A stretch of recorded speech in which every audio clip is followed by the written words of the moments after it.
Breaking news. Reports of incidents at Texas Tech parking lots have been surfacing the internet, but what exactly is going on? There are 7 parking lots here at Tech, Commuter North, Commuter ICC, Raider Park Garage, Commuter West, and the Flint Avenue parking facility, Commuter Satellite, and Commuter Evening. And they all come with their own unique personalities. A video recently surfaced on YouTube showing a student from Tech telling a story about one of the lots, the Flint parking garage. They required students to download an app, Parkways, so they can get to the parking garage with QR codes. We didn't know this. Before, we just kind of got a license plate scan and we just would drive in. So then, for quite a while, a lot of people would start hitting the barriers and knocking them down. As a matter of fact, even yesterday when I was leaving campus, with the barrier was on the floor and I had to drive over it. So there's always a cone or so blocking one of the exits. And they never really have been good communicating. At the beginning of the year, they kind of told me I needed a white key card to get into the garage. And I called the morning before I went. They said I needed it, and after I picked it up, and 2 hours later, they sent an email out to all permit holders saying you don't need it anymore. Oh God. So yeah, it's they're not really fun to work with, but the parking's not that bad, so I can't complain. And that's about what happened. But this is not the only report of issues happening within the parking lot. According to a survey, the majority of people rate their parking lot a 1 out of 5, with many students facing issues such as limited parking spaces, being far from classes and dorms, and issues with events on campus. The majority of students find themselves getting kicked out of their space during football and basketball games, as well as any other events held on campus. Students have also reported receiving parking tickets for things that they did not do or were not aware of not being allowed. But let's go deeper on this issue with our field agent, Ashley. Ashley? Thank you, Ashley. I'm currently here in Commuter North, and today we're going to be interviewing a bunch of students to get their opinion on the parking lot. As you can see in the parking lot right now, the spots are full. There are a couple of empty spots, but that makes sense considering it's 1:30 in the afternoon and nobody wants to be here. Now to the interviews.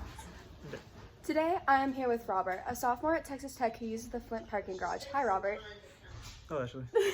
So how would you rate your parking lot? I would say about a 7.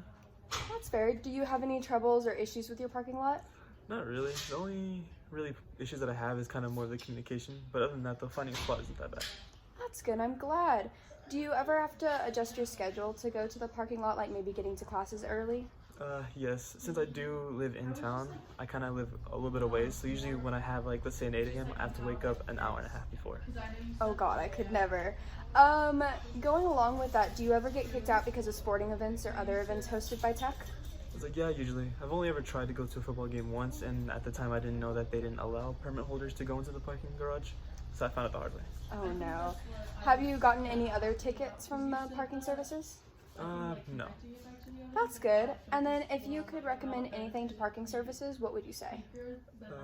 I'd say update permit holders a lot more when they change the system, because that would help a lot. Yeah, I get that. And then would you want to park in the Flint parking garage next semester? Yeah, I would maintain it still, yeah. Okay, thank you so much. Here I have with me Josh, a freshman at Texas Tech who uses Commuter West. Hi, Josh. Hi. So how would you rate your parking lot on a scale of 1 to 10? 4. At best, a 4. How often do you have troubles with it?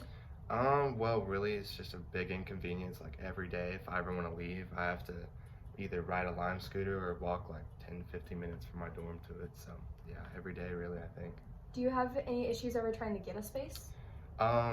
Well, sometimes during the day, if I ever leave, around noon when it gets really busy is whenever all of the students, the commuters come, and it's really hard to get a space, and we have to park at the very back, or worse come to worse, I have to park at Raider Meets, which is even a longer walk. But oh God. Yeah. Do you ever get kicked out for football events or other sporting events? Thank God, no. Only because I'm on a queue for the Stengel parking lot. So luckily for that, I'm able to still park there at football games and stuff. But yeah, during basketball games, it's pretty hard because they have a guy standing there, and I have to tell him hey, I have a permit to park here, so I kind of have to do that, so it's annoying. God, I can't imagine. Have you ever been issued a fine or anything for parking in your lot?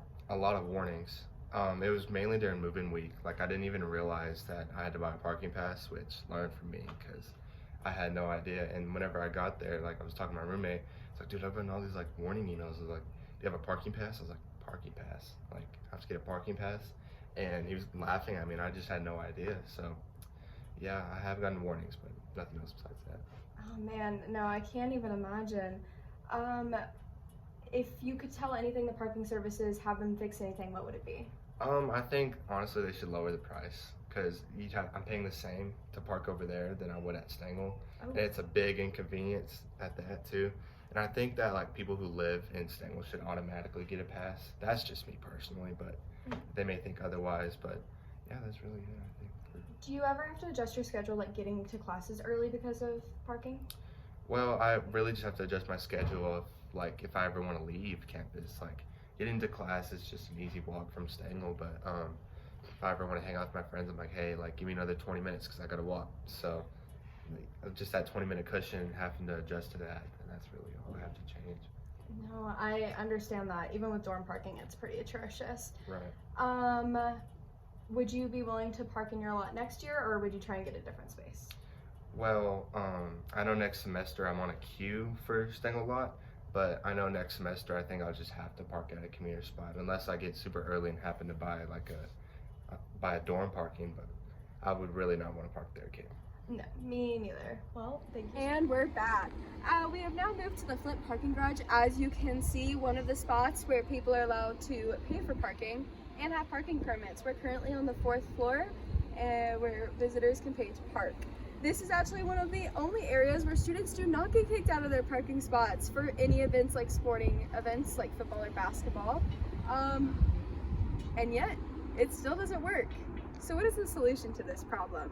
Great question. Let's go to Ashley. I'm Professor Ashley, as shown by my white lab coat, and I'm part of an elite team of scientists who work with students to create possible solutions to the parking lot.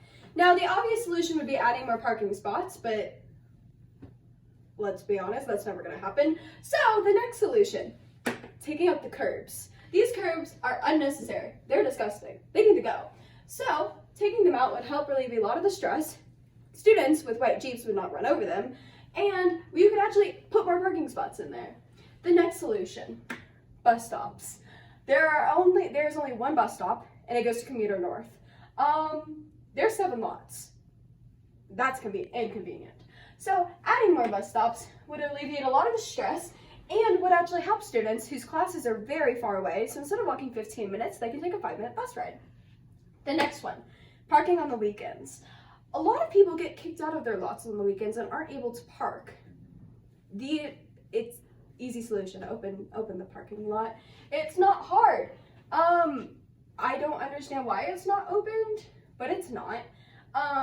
So opening it would allow people to be able to go to events on the weekends, and it would alleviate a lot of the stress because they don't have to pay to park in the Flint parking garage. And they don't have to risk getting towed.